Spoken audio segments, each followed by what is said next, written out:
Еще раз добрый день. Большое вам спасибо за то, что согласились принять участие в интервью. И я хотела, Приветствую, Наргиз. и я хотела бы начать с вопроса о том, какие объемы прямых иностранных инвестиций были привлечены в экономику Казахстана по итогам 2021 года. Да, спасибо за вопрос. Прежде всего, я бы хотел сказать, что несмотря на пандемию, интерес иностранных инвесторов к Казахстану, как крупнейшей экономики Центральной Азии, он сохраняется и по-прежнему остается на высоком уровне. Мгм. А, Мы по итогам 2021 уже года видели хорошую тенденцию на увеличение объемов. Нам удалось переломить тренд негативный 2020 года и увеличить объем инвестиций. Что касается общей картины притока иностранного капитала, то за 9 месяцев 2021 года в Казахстан было привлечено порядка 18,7 миллиардов долларов в Мгм. США. Иностранных инвестиций это практически на 50% больше, чем за аналогичный период 2020 года. Мгм. В целом, по итогам текущего уже 2022 года и 2023 есть планы, конечно, уже преодолеть негативный тренд пандемии и выйти на хорошие показатели 17, 18, 19 годов. Это порядка 24 миллиардов долларов ежегодно. Мгм. И в частности, среди вот этого объема и притока инвестиций, это и как действующие, так и новые предприятия, понятно. При поддержке Казахинвест, национальной компании Казахинвест, которая является национальным оператором по поддержке инвестиционной деятельности в Республике Казахстан, при нашей непосредственной вовлеченности было реализовано 57 проектов. В прошлом году это уже объекты, сданные в эксплуатацию. Мгм. И сумма инвестиций по ним составила порядка 3,8 миллиардов долларов. Это тоже, это здесь еще больший рост, здесь порядка 2,4 раза больше, Мгм. чем в 2020 году. Кроме того, было создано примерно 5000 рабочих мест в рамках данных проектов, что для нас тоже является важным показателем созданные рабочие места.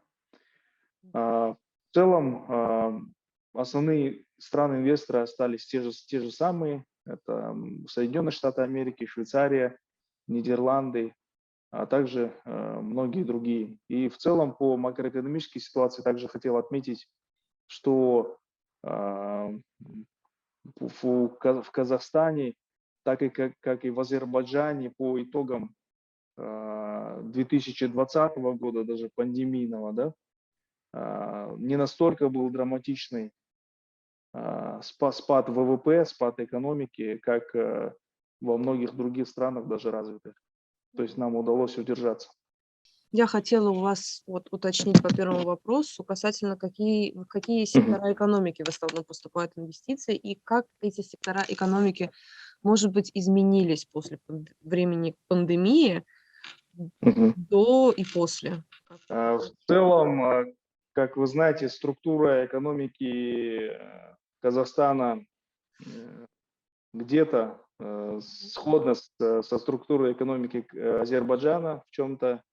И, конечно, львиная доля инвестиций пришла в добывающий сектор, Мгм. горнодобывающий сектор, если в целом смотреть.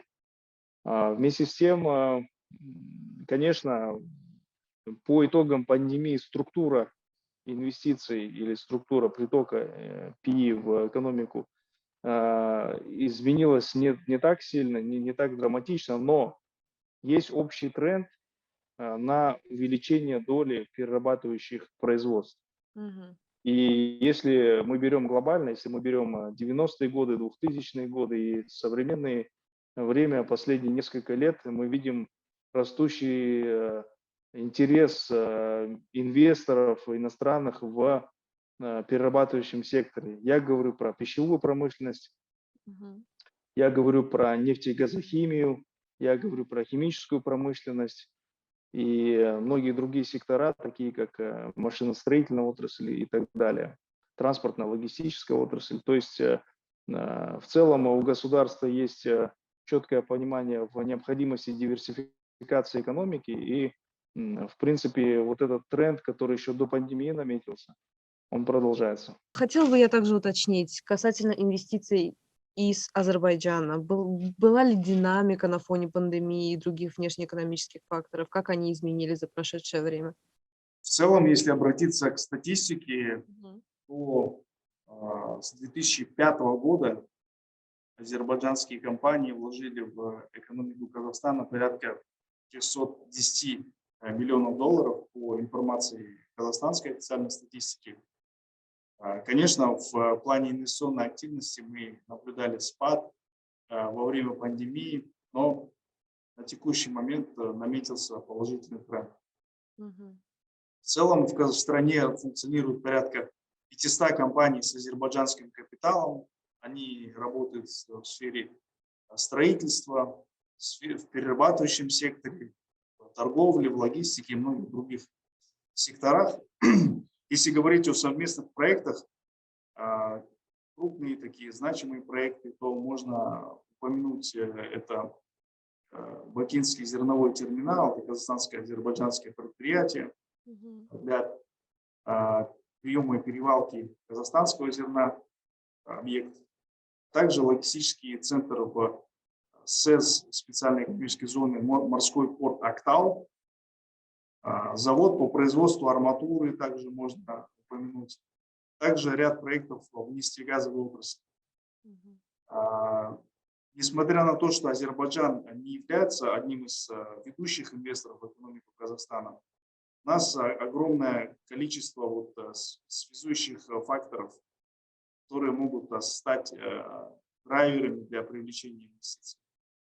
Я здесь вижу большой потенциал таких отраслей, как нефтегазохимия, пищевая промышленность.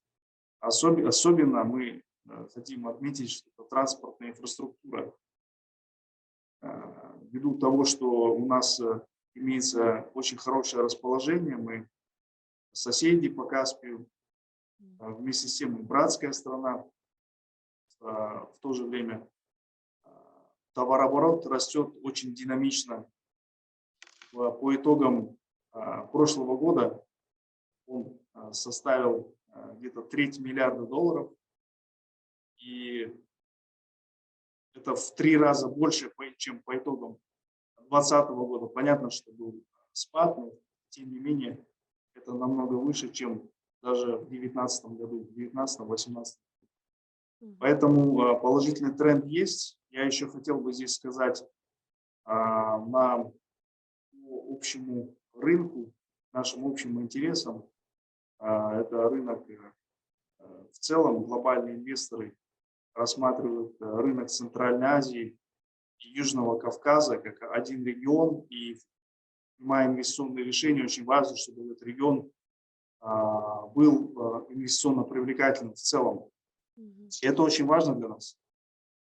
И в транспортной отрасли связующим звеном является проект Транскаспийского международного транспортного маршрута, который объединяет такие страны, как Казахстан, Азербайджан, дальше идет в Грузию и в страны Европы. То есть глобально это связь Китая и Евросоюза. И это очень перспективный маршрут. Если обратиться к статистике, мы видим здесь тоже позитивные тренды. Здесь в связи с турбулентностями, которые проходят в мировой политике, и нестабильностями, которые вы прекрасно знаете, и которые связаны с другими маршрутами альтернативными. Вот этот middle corridor, да, так называемый Тюркский шелковый путь и срединный маршрут. Здесь у нас очень хорошая динамика есть.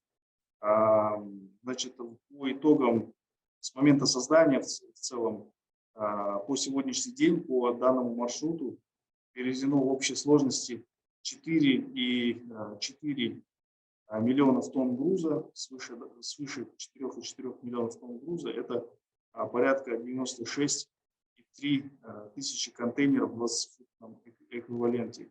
Мгм. В целом, но динамика сухопутных перевозок, то есть Китай, Евросоюз и в целом объем транзитных перевозок через Казахстан за 2021 год превысил миллиард тысяч ДФЛ, то есть контейнеров 20-футовых эквивалент. Мгм. Вот, извиняюсь, миллиард контейнеров. Это на 22% больше показателя предыдущего года пандемийного. То есть здесь тоже есть рост. И с учетом рисков, которые существуют в современном мире, которые связаны с текущими маршрутами, в целом мультимодальный маршрут он становится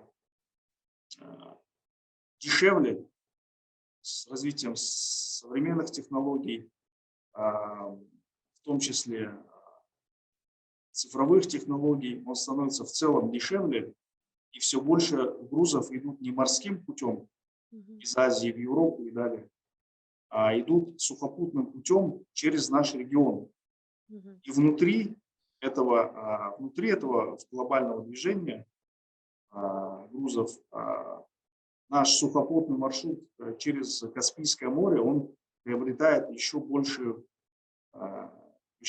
ценность, потому что, во-первых, снижается стоимость мультимодальных перевозок, во-вторых, с учетом различных политических ситуаций и торговых войн, санкций вообще в мире, в глобальном масштабе данный маршрут он представляется очень важным и стабильным. И Казахстан, Азербайджан, страны, которые являются таким стержнем этого маршрута, наше сотрудничество очень важно в этом плане, и мы видим в этом плане очень большую перспективу в нашем сотрудничестве. Так что, вот, отвечая на ваш вопрос, это вот развитие транспортно-логистической инфраструктуры, сделать Каспийское море стабильной магистралью по маршруту Европа-Азия, возрождение нового шелкового пути. Еще одно уточнение по азербайджанским инвесторам. Была ли Да? оказана им поддержка в прошлом году? И если есть такие данные, то в каком объеме? Да, как я уже ранее отметил, в прошлом году было реализовано более полусотни проектов и поддержки Казахинвест. И в целом нами было привлечено новых совершенно инвесторов, которые только входят в Казахстан, это 66 компаний. По данному вопросу мы активно работаем с нашими партнерами из Азербайджана. В проработке находятся несколько новых проектов в тех отраслях, которые я уже озвучил.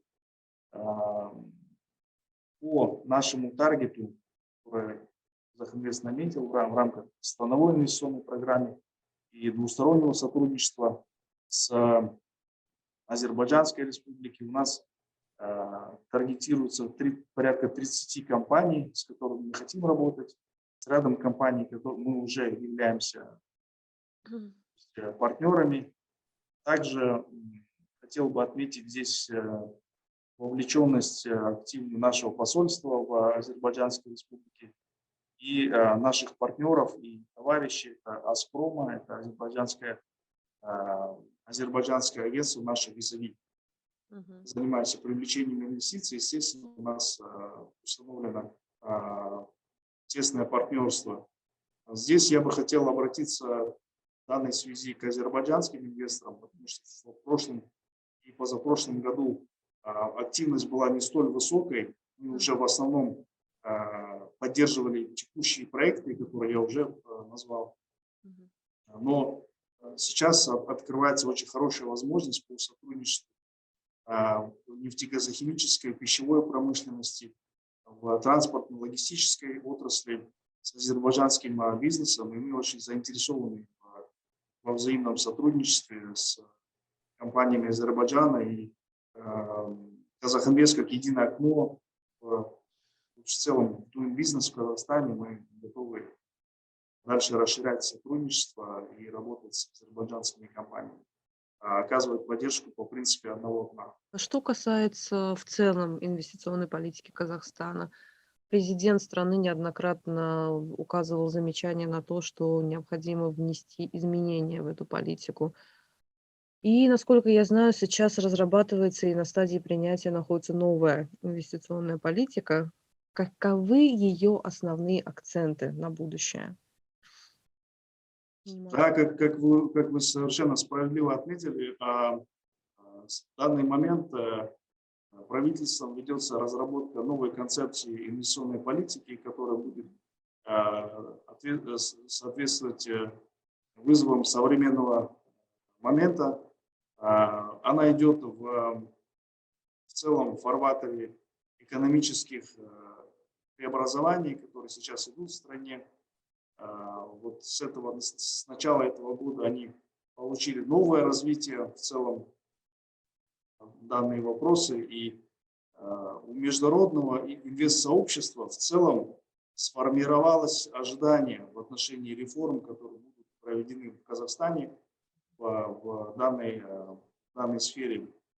В целом разрабатываемая концепция инвестиционной политики, она охватывает, конечно, все области данного вопроса. Это привлечение инвестиций, работа с текущими инвесторами, это законодательство и так далее, и так далее. Здесь я бы хотел отметить, значит, что данный документ будет учитывать принципы ESG, то есть Environmental Social Governance. Это в целом основной тренд – это экологическая сознательность инвесторов, и в целом как государство смотрит на инвесторов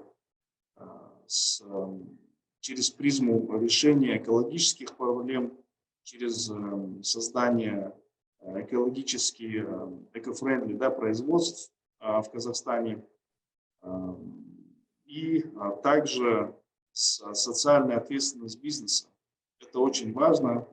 Прежде всего, это создание качественных рабочих мест, которые подразумевают в себе, во-первых, справедливую оплату труда, во-вторых,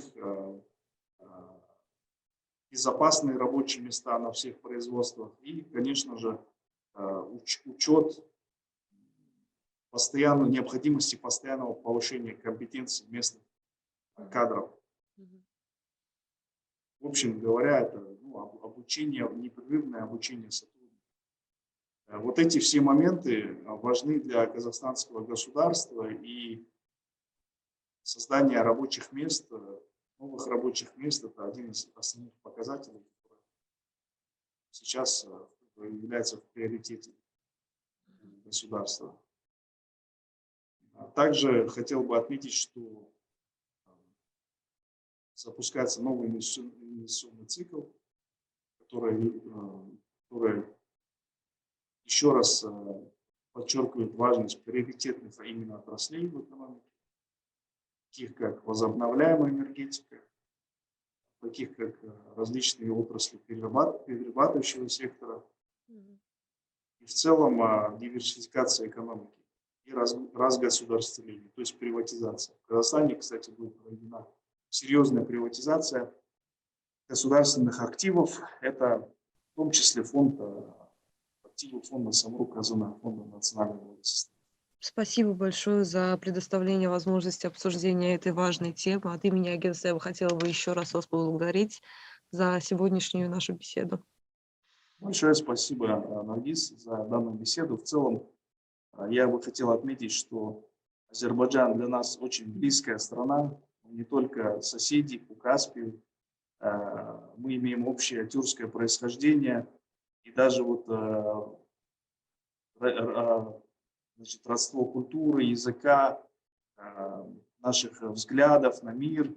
Даже внутри тюркского мира государства Казахстан и Азербайджан находятся примерно на одном этапе развития и занимает по всем вопросам единую позицию по большинству вопросов. И это отрадно. Это дает четкий фундамент для дальнейшего развития как двусторонних, так и многосторонних отношений.